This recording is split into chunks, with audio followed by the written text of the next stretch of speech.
C'est lui qui était serviteur chez le roi. Il y a des gens que nous rencontrons dans la vie, tu dis, vie l'année, bon, amen. Tu dis qu'en tout cas, ma vie trouve son salut par cette personne. Tu sais que tu as fini, je veux ton écoute, s'il te plaît, quand tu arrives au palais, souviens-toi de moi. Amen. Quand tu arrives au château, souviens-toi de moi. Mais le type est arrivé au château, il a commencé à remanger les steaks, les beefsteaks, les frites, les chips. Il y a des gens qui t'ont oublié. Mais le calendrier de Dieu continue à tourner. Ton temps arrive. Ton temps arrive. Dans le nom de Jésus. Dans le nom de Jésus. Oh, merci Seigneur. J'ai dit la fois passée. Et je répète que c'est très important que tu sondes. Que tu sondes, que tu connaisses la volonté de Dieu pour ta vie. Que tu connaisses le but pour lequel toi tu existes. Que c'est très important. Et j'ai dit la fois passée, comment connaître ça? Amen. J'ai parlé des penchants 1. Je réponds maintenant à une série à cette question. Comment connaître la volonté de Dieu dans ta vie? Comment connaître le plan de Dieu pour ta vie? La Bible dit, les secrets, la gloire du roi c'est de cacher les choses. Et la gloire des petits rois que tu es, que je suis, la gloire de Dieu plutôt c'est de cacher les choses. Et la gloire du roi c'est de sonder. De sonder. Il y a plusieurs façons de sonder. Des fois, nous qui sommes trop spirituels, tu t'enfermes pendant une semaine que je vais connaître la volonté de Dieu. Mais allons, écoutez, nous avons été tirés de la terre. Des fois, nous sommes détachés de la terre d'où nous venons. Amen. Et cela nous cause beaucoup de malheur. Et quel est le penchant naturel que tu as? Alléluia. Quel est le penchant naturel que tu as? Quelle est la chose vers laquelle tu es attiré? Quel est le travail vers lequel tu es attiré? En venant ici, j'ai dit que le frère missionnaire Charles a dévoilé mon message. En venant ici, en voiture, il dit, tu sais, il y a des gens qui ne veulent pas se retrouver dans certaines sections. Ils n'étaient pas faits pour ça. Ils n'étaient pas faits pour ça. Ils se sont retrouvés dans certaines sections, soit par des vaines ambitions, soit parce que bon, papa était médecin, veut aussi que l'enfant soit médecin. Et dès ce moment-là, la vision de l'enfant donnée par son créateur est faussée. L'enfant va s'embourber dans les mathématiques, dans les sciences, pendant que lui, il a le verbe. Amen. Il a le verbe. Quand tu parles, tu dis non, mais ça c'est qui? Amen. Il devait être en littéraire. Il devait être autre chose, mais pas en science. Quel est ton penchant naturel? Premier secret, c'est ça. Ces penchants naturels-là, et comment ça se fait que Messi est devenu joueur de football?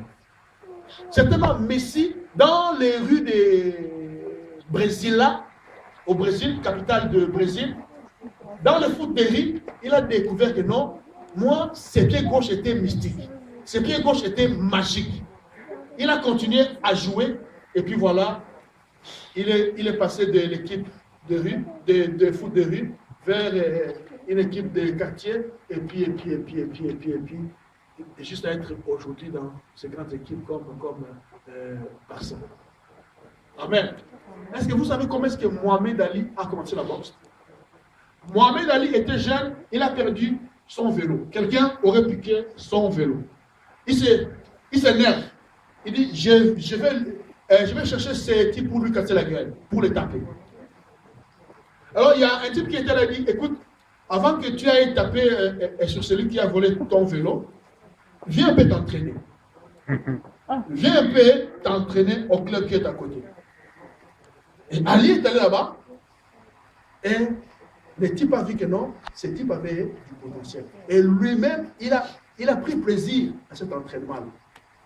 Voilà qu'un type comme lui va devenir champion du monde et quelques années plus tard. Amen. Ne néglige pas les penchants que tu as. Ne néglige pas les penchants que tu as. Deuxième chose, les désirs. Disons désir. Le désir. Nous connaissons les versets qui disent fais de l'Éternel tes délices et il. Il y a des désirs. Il y a des désirs. Il y a des désirs à nous. Mais on les foule facilement. On les foule au pied. On les foule au pied. Et pourtant, c'était un moyen par lequel Dieu te parlait. Qui dit Job? Job dit, Dieu parle tantôt d'une manière, tantôt d'une autre, mais on n'y prend point garde. On ne fait pas attention à cela. Il parle par des visions, il parle par des songes, il parle. Vous savez, Élie était dans la dépression.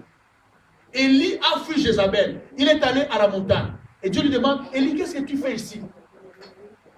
Élie avait quitté son couloir, le couloir de sa destinée, à cause des difficultés, à cause des souffrances. Dieu lui demande, Élie, qu'est-ce que tu fais ici? Tu n'es pas dans ton couloir, Élie. Je ne te vois plus là. Oh, alléluia. Vous savez, je vois cette appui mieux que vous. Hein? Cette petite bande au milieu. Amen. Donc, quand tu es dans la destinée, Dieu te voit. Amen. Donc, Dieu te voit que tu es dans ce couloir-là. Il peut permettre les difficultés, les problèmes, il te voit. Et il intervient vite. Mais quand tu sors de ce couloir, il ne te voit plus. Amen. Oh Seigneur Jésus. Élie avait quitté son couloir. Dieu demande, mais Élie, qu'est-ce que tu fais ici? Non, voilà, explication à Isaac. Maintenant Dieu dit grand. Mais avant de cela, avant de lui dire cela, la Bible dit que Élie a entendu un tremblement de terre. Dieu n'était pas là. Amen. Élie a entendu des grondements. Élie était un homme qui aimait le spectacle. Pensez un peu au fait qu'il a fait descendre et qui a consommé l'Holocauste. La Bible dit que par tous ces moyens qui étaient frappants, les pentecôtistes aiment bien ce qui est frappant, n'est-ce pas? Nous avons ce qui est fire, chaud. Amen. Chaud. Ça, c'est ce que nous pentecôtistes, nous aimons. Élie était un pentecôtiste convaincu, pentecôtiste même dans son estomac. La Bible dit que par tous ces moyens qui étaient spectaculaires, qui faisaient des bruits, tremblements de terre, grondements, Dieu n'était pas là. Il y a eu un murmure doux et léger. Dieu était dans les murmures doux et légers. Alléluia. Et c'est par là que Dieu s'est révélé. Donc Dieu peut utiliser des moyens auxquels tu ne fais pas attention. Tout ça, c'est parce que nous sommes trop spirituels. Quand ce n'est pas venu par une vision, quand ce n'est pas venu par un songe, quand tu ne te vois pas transporter par des anges avec des grandes ailes vêtues en blanc, tu dis non, ce n'est pas les choses de Dieu. Un désir. Amen. Un simple désir. La Bible dit, hein.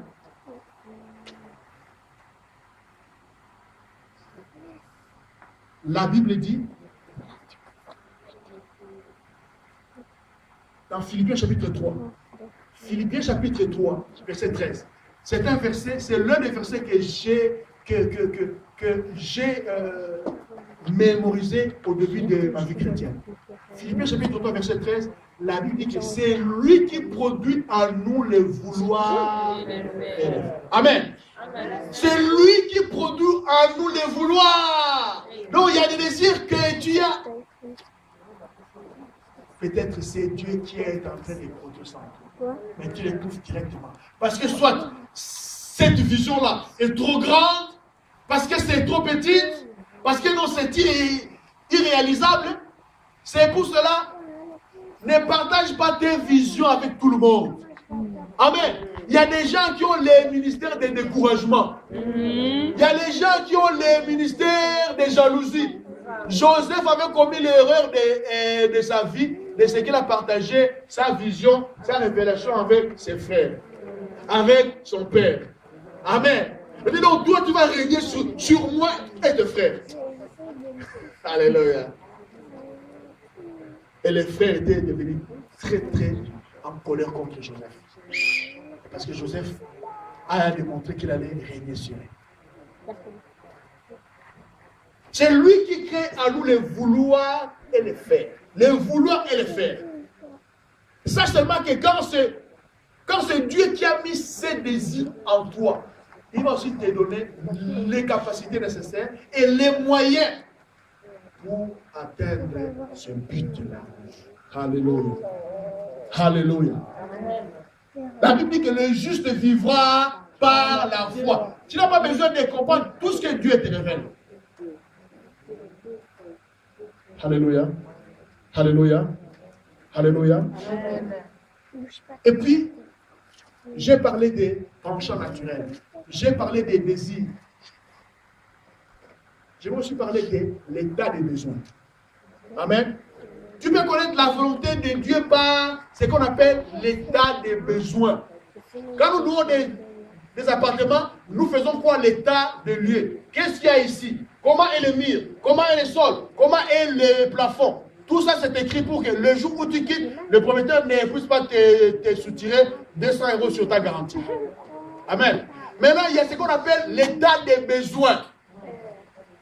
Mon frère, ma soeur, très souvent, nous passons à côté de l'état des besoins. Si tu offres 10 € à quelqu'un qui en a déjà, au lieu de les donner à celui qui n'a pas, amen, tu n'as rien fait. Amen. Tu n'as pas posé un acte que Dieu désirait. Il y a quelqu'un qui manque 10 € pour manger. Amen. 10 € pour manger, 10 €. Mais il y a l'autre qui manque 10 € pour acheter le vernis. 10 € pour acheter. J'ai un petit peu, sinon je vais avoir des problèmes ici. Bon, vous comprenez. Alléluia. Entre celui qui fait 10 € pour manger et 10 € pour acheter le vernis, est-ce que vous pensez que le même besoin est le même? Amen. Donc Dieu peut te parler par l'état des besoins. Tu arrives à cette église, tu dis tiens, je suis arrivé, personne ne m'a accueilli à l'entrée. Personne ne m'a fait des bisous à l'entrée. Ça peut être un moyen que Dieu utilise pour te parler. Ça peut être un moyen que Dieu utilise pour te parler.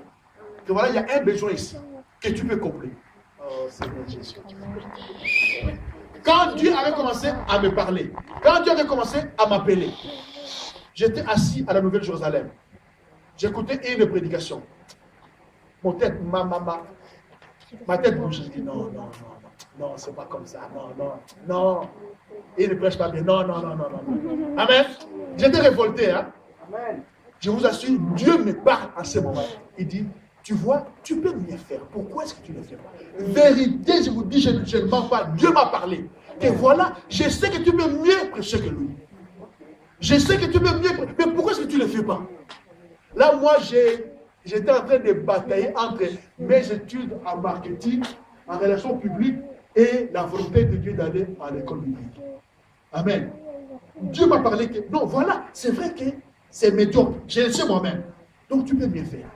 Mon frère, ma soeur, quand tu viens à l'église et tu vois toutes les défaillances, tous les manquements, tout ce qui est négatif, ça peut être un moyen que Dieu utilise pour te donner un ministère. Et si toi, tu ne discernes pas ça, tu vas sortir et tu commences à critiquer. Tu commences à téléphoner partout. Que là-bas, ah non, voilà, là-bas, les enfants sont très impolis. Les enfants courent partout même, vraiment. Ah, alléluia. Mais ça pouvait être un moyen que Dieu utilise pour te dire, écoute ici, ils n'ont pas de moniteur ou monitrice d'école des dimanches. Ces enfants, un enfant de façon naturelle, tu ne peux pas les maîtriser pendant 2 heures à ne rien faire. Amen. Béni doit bouger. Gabriela doit sauter. Amen. C'est comme ça, voilà pourquoi à l'école, quand tu vas bien à l'école, tu verras que ces enfants-là ne font pas la même chose depuis le matin jusqu'à la fin. Monitrice prend 20 minutes pour faire ça. Après, elle change d'activité, autre chose. Après, c'est comme ça que les enfants sont. Amen. Donc, les enfants de l'école ne sont pas différents des enfants de l'église. Il faut canaliser leur énergie. Alléluia. Ils ont l'état de besoin. État de besoin. Les gens persécutés.